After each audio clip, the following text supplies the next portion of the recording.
অহাসি মনের দুঃখে আর কোনো কথাই বলে না, আর কোনো কথা জিজ্ঞাসা করার সাহস নাই। আপনার নবী আমার নবী ডাইকা কয় অহাসি, আর কেন তুমি কোনো প্রশ্ন করো না? আপনার নবী আমার নবীর কথা শুনে অহাসি বললেন, যে তিনটা অপশন ছিল সে তিনটা প্রশ্ন আমি করেছি, আর একটা অপশন আছে, সে অপশন তো আপনি নবী নিজে বরাদ্দ দিয়ে নিজেই নিষেধ করে দিয়েছেন। এই কথা শুনে আপনার নবী আমার নবী বললেন, অহাসি, ওরে অহাসি, ও আমার পাগলা সাহাবী, দুনিয়াতে তুই অহাসিকে আমি আমার সামনে যাইতে নিষেধ করেছি, কিয়ামতের ময়দানে তুই পাগলা ওহাসির জন্য, তুই পাগলা ওহাসির জন্য আমার সামনের জায়গাটা বরাদ্দ দিয়ে দিলাম। নবী গো তুমি প্রেম শিখা কেন রহিলা, আও গো মায়ার নবী গো তুমি প্রেম শিখায়া কেন রহিলা। ওহাসির মন বলতেছেন, আমাকে ইসলাম গ্রহণ করাইলেন, কিন্তু এমন একটা শর্ত দিলেন গো নবী, যে শর্তের কারণে আপনার কাছাকাছি আমি থাকতে পারবো না। এই প্রেমের জ্বালা আমি কেমনে নিব? ওহাসি রাদিয়াল্লাহু তাআলা নবীজির চাচাকে শহীদ করেছিলেন। মক্কা বিজয়ের পর ওহাসি রাদিয়াল্লাহু তাআলা মক্কা থেকে মিশরে চলে গেলেন পলায়া। মনে করেছেন যেহেতু মক্কা বিজয় হয়েছে, নবীজি চাচার প্রতিশোধ নেওয়ার জন্য আজকে আমাকে মেরে ফেলবেন, এই ভয়ে তিনি মিশরে চলে গেলেন, ইয়েমেনে চলে গেলেন। ওইখান থেকে অন্য জায়গায় মনস্থ করলেন, কিন্তু কে যেন ডেকে ডেকে বলল, ওরে ওহাসি, জীবনে বহু অন্যায় কাজ করেছো, এখনো কি সময় হয় নাই রহমাতুল লিল আলামিন নবীজির কদম মুবারকে হাজিরা দেওয়ার? সুবহানাল্লাহ।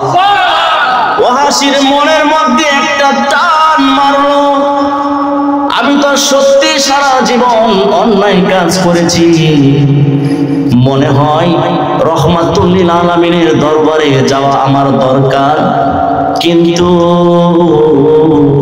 কোরআনে আমি একটা আয়াত পড়েছিলাম, এই আয়াতটা মনে হয় আমাকে ইসলামের পথে যাওয়ার জন্য বাধা স্বরূপ। আর মোবাইলটা অসুবিধা নেই, মোবাইলটা আল্লাহুম্মা সাল্লি সাইয়্যিদিনা মাওলানা মুহাম্মদ ওয়া আলা আলি সাইয়্যিদিনা মাওলানা। নবী গো আপনার ভালোবাসায় জীবনের গুনাহ মুছে যায়, নবী গো আপনার ভালোবাসায় আল্লাহর ওলি হওয়া যায়। আল্লাহুম্মা সাল্লি সাইয়্যিদিনা মাওলানা মুহাম্মদ ওয়া আলা আলি সাইয়্যিদিনা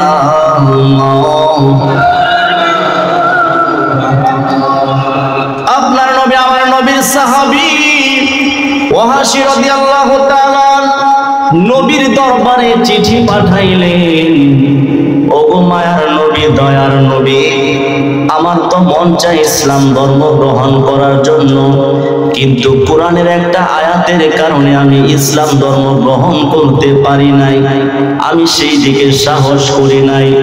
নবী বললেন, আয়াতটা কি? ওহাসি রাদিয়াল্লাহু তাআলা নবীর দরবারে চিঠি পাঠাইলেন, ওয়াল্লাযীনা লা ইয়াদউনা মা'আল্লাহি ইলাহান আখার ওয়া লা ইয়াকতুলুনা আন-নাফসাল লাতী হারামাল্লাহু ইল্লা বিল হাক্কি ওয়া লা ইয়াজনুন ومن يفعل ذلك يلقى أثاما সুবহানাল্লাহ। আমার ভাইরা বন্ধুরা বাবারা, ওয়াসি রাদিয়াল্লাহু তাআলা আনহু বললেন, ও গো মায়ার নবী, দয়ার নবী, আল্লাহ কোরআনের মধ্যে বলেছে ওয়াল্লাযীনা লা ইয়াদউনা, যারা আল্লাহকে মা আল্লাহি ইলাহান আখার, যারা আল্লাহর উপাসনা করে, আল্লাহর পূজা না করে অন্য কোন মাবুদের পূজা করে, অন্য কোন মাবুদের ইবাদত করে, ওয়ালা ইয়াকতুলুনান নাফসাল্লাতী হারামাল্লাহু ইল্লা বিল হাক্কি, আল্লাহ যে সমস্ত প্রাণীকে আল্লাহ তাআলা কতল করা হারাম করেছেন, এই কতল করা হারাম সত্ত্বেও অন্যায়ভাবে যে মানুষ হত্যা করলো, ওই প্রাণীদেরকে হত্যা করলো।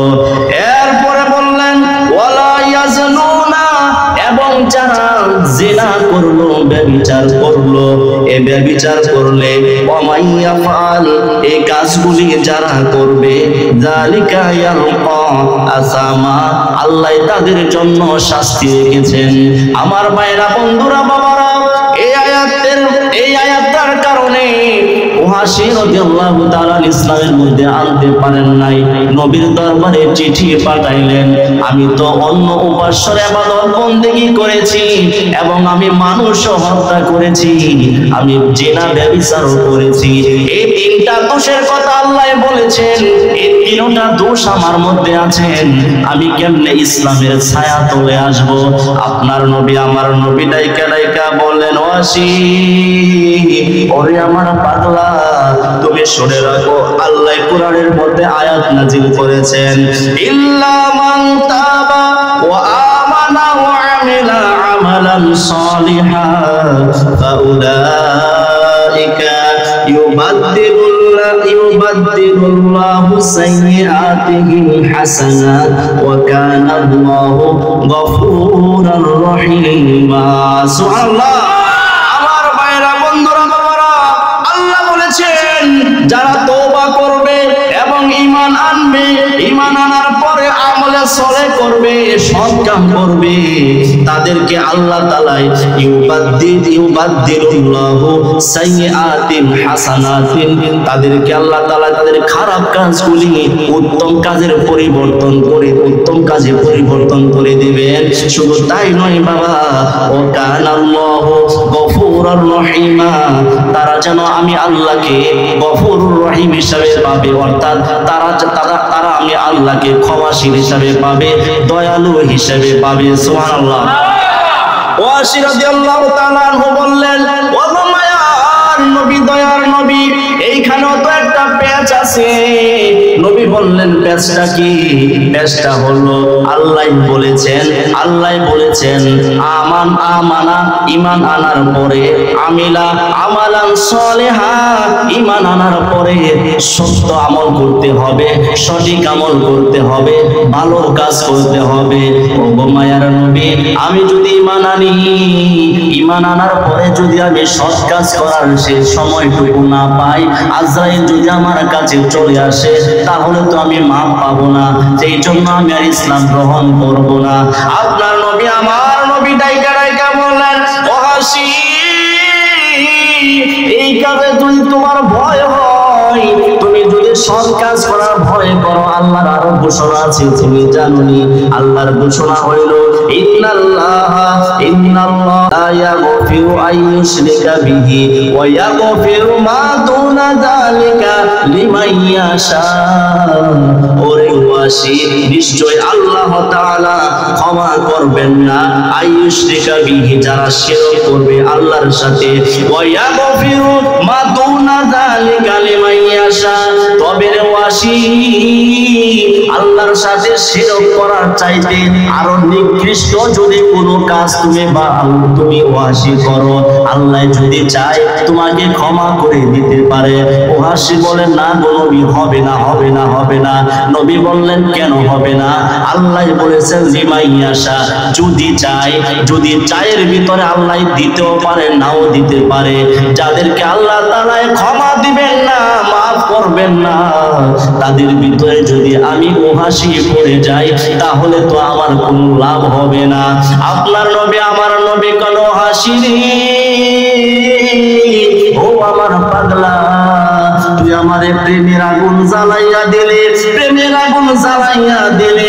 আল্লাহর কোরআনের মধ্যে ওয়াদা আছে রে ও হাসি, উলিয়া ইবাদিয়াল্লাযী আসরাফু আলা আনফুসিহিম লা তাকনাতু মির রাহমাতিল্লাহ ইন্নাল্লাহা গফুরুয যুনুবা জামিআ ইন্নাহু হুয়াল গফুরুর রহিম। সুবহানাল্লাহ। আমার ভাইরা, বন্ধুরা, বাবারা, ও হাসি, তুমি আমল সলে করতে পারবা না, তোমার চিন্তা নাই। মাইয়া সার কাতারে তুমি পড়বা, এজন্য তোমার চিন্তা নাই। আল্লাহর শেষ ঘোষণা হইল রে ও হাসি। আল্লাহ এটা বলেন, ইয়া ইবাদি, হে রাসূল আপনি বলে দেন, হে আমার বান্দারা, আল্লাযীনা যাহারা আসরাফু অন্যায় অত্যাচার করেছো আলা আনফুসিহিম তোমাদের নিজেদের উপর, তোমাদের কোনো টেনশন নাই। পাপ করেছো, গুনাহ করেছো, হত্যা করেছো, জিনা করেছো, আল্লাহর সাথে শিরিক করেছো, কোনো টেনশন নাই, টেনশন নাই। কেন আল্লাহ বলেছেন জানেননি? আল্লাহ বলেছেন লা তাকানাতু মির রাহমাতিল্লাহ, আমি আল্লাহর রহমত থেকে তোমরা নৈরাশ হইও না। সুবহানাল্লাহ। সুতরাং আমরা যারা গুনাহগার, আমাদের এখানে আশার প্রদীপ জ্বলে, ঠিক কি না? আল্লাহ বলেছেন যত কিছুই করো শেষ পর্যন্ত তুমি এই কথাটার উপর, এই ভরসার উপর তুমি একদিন থাকো যে লা তাকনাতু মির রাহমাতিল্লাহ, তোমরা আল্লাহর রহমত থেকে নৈরাশ হইও না। এরপরে আল্লাহ বললেন ইন্নাল্লাহা, নিশ্চয় আল্লাহ তাআলা, ইয়াগফিরু যুনুবা জামিআ, তোমাদের বহু বহু বহু বহু যুনুব পাপ আমি আল্লাহ ক্ষমা করে দেব।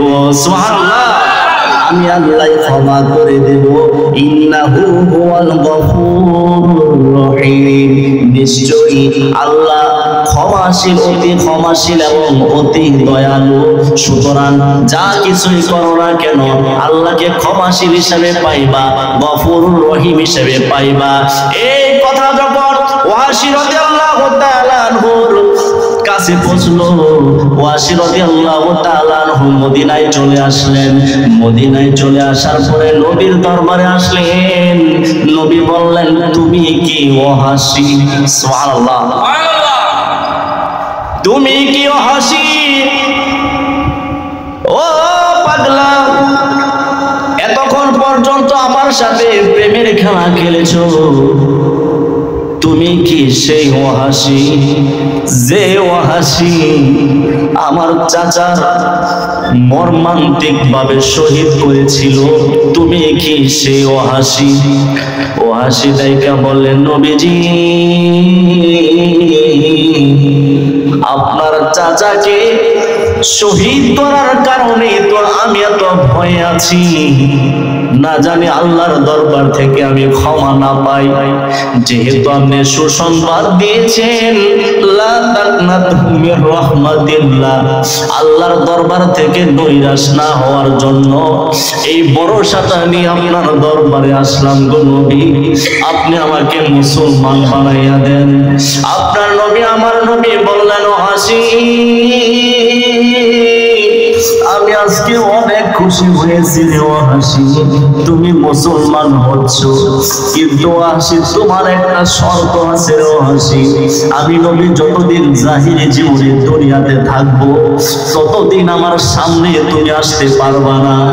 ও হাসি বললেন, নবী গো কেন? তাহলে কি আপনি আমার প্রতি রাজি খুশি না? আপনার নবী আমার নবী বললেন, অবশ্যই রাজি খুশি, কিন্তু তুমি ও হাসিরে দেখলে আমার চাচার কথা মনে হয়ে যায়। সুবহানাল্লাহ। ওগো মায়ার নবী গো, তুমি প্রেম শিখা কেন রহিলা? ওগো মায়ার নবী কেন রইলা। ওয়াহাশীর মন বলতেছে আমাকে ইসলাম গ্রহণ করাইলেন, কিন্তু এমন একটা শর্ত দিলেন গো নবী, যে শর্তের কারণে আপনার কাছাকাছি আমি থাকতে পারবো না। এই প্রেমের জ্বালা আমি কেমনে নিবারণ করব? ওয়াহাশী রাদিয়াল্লাহু তাআলা চলে গেলেন ইসলাম গ্রহণ করে মদিনা ছেড়ে। আমার ভাইরা, বন্ধুরা, বাবারা, একদিন ওয়াহাশী রাদিয়াল্লাহু তাআলা স্বপ্নে যুগে দেখলেন, কারণ নবীর সামনে যাইতে পারে না, দূর থেকে নবীকে দেখে নবীর সাথে দুইটা কথা বলতে পারে না, মনে আর জ্বালা মানে না। একদিন হঠাৎ করে স্বপ্নে যুগে আপনার নবী আমার নবীকে দেখলেন, দেখে জিজ্ঞাসা করলেন গো নবী, এই দুনিয়াতে আপনার সামনে যাওয়া আমার জন্য নিষেধ, কিন্তু একটা আবদার আপনার দরবারে, কিয়ামতের ময়দানে আপনার পিছনে আমার থাকার জায়গা হবে নি। যেহেতু সামনে যাওয়া নিষেধ, আমি সাহস আর করবো না এই আবদার করার। একটা আবদার আপনার দরবারে, আপনার পিছনে আমার থাকার জায়গা হবে নি। সুবহানাল্লাহ। আপনার নবী আমার নবী বললেন, ওয়াহাশী, ওরে ওয়াহাশী, দুঃখের সংবাদ হইল, তুই আবদার করলে পিছনে থাকা যাবে নি, কিন্তু পিছনের জায়গা তো আগে বুকিং হয়ে গেছে। সুবহানাল্লাহ। ওয়াহাশী রাদিয়াল্লাহু তাআলা মনের কষ্ট নিয়ে বললেন, নবী গো, পিছনের জায়গা যদি বরাদ হয়ে যায়, পিছনের জায়গা যদি বুকিং হয়ে যায়, আমি তো আপনার সামনে আসতে পারবো না। আপনার ডান বাম পাশের জায়গাটা আমার জন্য বরাদ্দ দিতে পারবেন নি? আমার নবী বললেন, ওয়াহাশী, বাম পাশের জায়গাটাও বরাদ্দ হয়ে গেছে।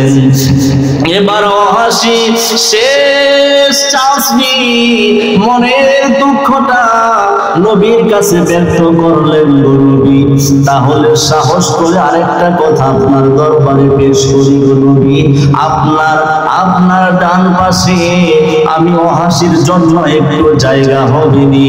আপনার নবী আমার নবী বললেন, ওয়াহাশী, আমি ভেরি ভেরি সরি রে ওয়াহাশী, ডান পাশের জায়গাটাও বুকিং হয়ে গেছে, বরাদ্দ হয়ে গেছে। ওয়াহাশী মনের দুঃখে আর কোনো কথাই বলে না, আর কোনো কথা জিজ্ঞাসা করার সাহস নাই। আপনার নবী আমার নবী ডাইকা কয়, ওয়াহাশী, আর কেন তুমি কোনো প্রশ্ন করো না? আপনার নবী আমার নবীর কথা শুনে ওয়াহাশী বললেন, যে তিনটা অপশন ছিল সে তিনটা প্রশ্ন আমি করেছি, আর একটা অপশন আছে, সে অপশন তো আপনি নবী নিজে বরাদ্দ দিয়ে নিজেই নিষেধ করে দিয়েছেন। এই কথা শুনে আপনার নবী আমার নবী বললেন, ওয়াহাশী,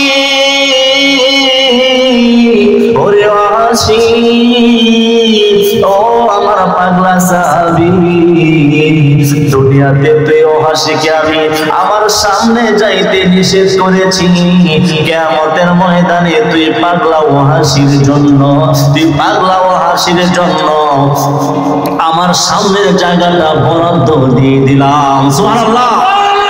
আপনার নবী আমার নবী বললেন, কিন্তু শর্ত আছে রে ওয়াহাশী, আমাকে রাজি খুশি করতে হবে।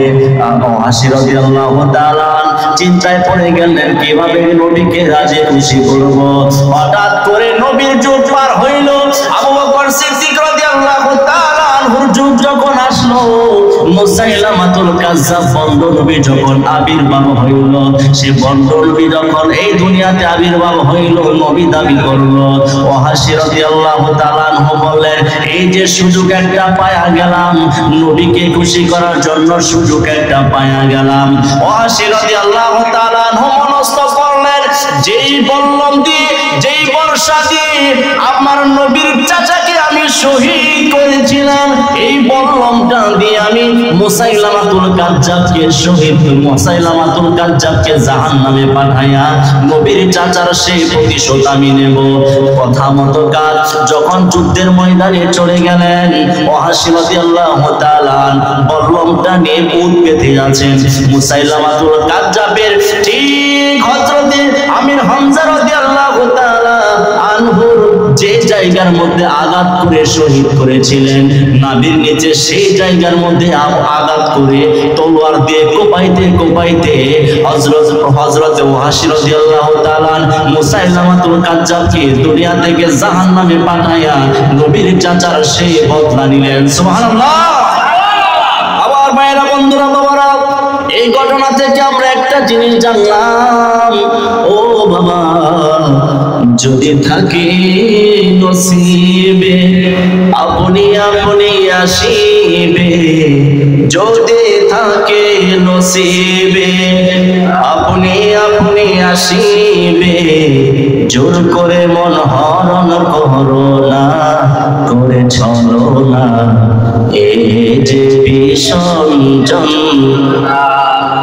আমার ভাইরা, আলোচনার সামনের দিকে যাব না। আজকের এই আলোচনা থেকে আমরা শিক্ষা পাইলাম, 1 নাম্বার শিক্ষা, নবীজি নিজে কবর জিয়ারত করেছেন, ঠিক কি না? সুতরাং আমরা আল্লাহর ওলির দরবারে মাজার জিয়ারত করব, কবর জিয়ারত করব। নবীজি মুসলিম শরীফের মধ্যে বলেছেন, তোমরা বেশি বেশি কবর জিয়ারত করো, আর কবর জিয়ারত করলে তোমাদের মরণের কথা স্মরণ হবে। সুবহানাল্লাহ। সুতরাং মাজার শরীফের মধ্যে আসলে যেমন মরণের কথা স্মরণ হয়, তেমন আল্লাহর ওলি ওই জীবনটা আমাদের সামনে, জীবন আদর্শটা ভেসে উঠে, আমাদের আমল আরো বাড়াইতে মন চায়, ঠিক না? আমাদের জীবন পরিবর্তন হয়। আমরা মনে মনে ভাবি যে আল্লাহর ওলি এত সম্মানিত, তিনি দুনিয়াতে থাকতে এমন এমন কাজ করেছেন, আমিও এমন এমন কাজ করবো। এটা কি ভালো কাজ না খারাপ কাজ? সুতরাং আল্লাহর ওলিদের বিরোধিতা করা যাবে না, মাজার শরীফের বিরোধিতা করা যাবে না, কবর জিয়ারতের বিরোধিতা করা যাবে না। যারা বিরোধিতা করবে আমরা তাদের সাথে আছি নাকি নাই? আল্লাহ তাআলা আমাদেরকে বুঝার তৌফিক দান করে বলি আমিন। দ্বিতীয় শিক্ষা হইল, ওয়াহশী রাদিয়াল্লাহু তাআলা এত জঘন্য কাজ করার পরেও আল্লাহ নবীর সাহাবী হয়েছেন। আল্লাহ তাআলা কোরআনে বলেছেন, লা তাকনাতু মির রাহমাতিল্লাহ। আমরাও অনেক সময় শয়তান ওয়াসওয়াসা দেয়, এত গুনাহ করেছে আল্লাহ মাফ করবো, তো মরলে আল্লাহ যা করার করো, আমি আমার পথে চলি। না ভাই, এটা করা যাবে না। আল্লাহ তাআলা যেন আমাদেরকে এই কোরআনের আয়াতের দিকে তাকিয়ে আল্লাহর দিকে মনোনিবেশ হতে পারি, আমরা যেন তওবায়ে নাসুহা করতে পারি। আল্লাহ তাআলা যেন আমাদের সেই তৌফিক দান করে বলি আমিন।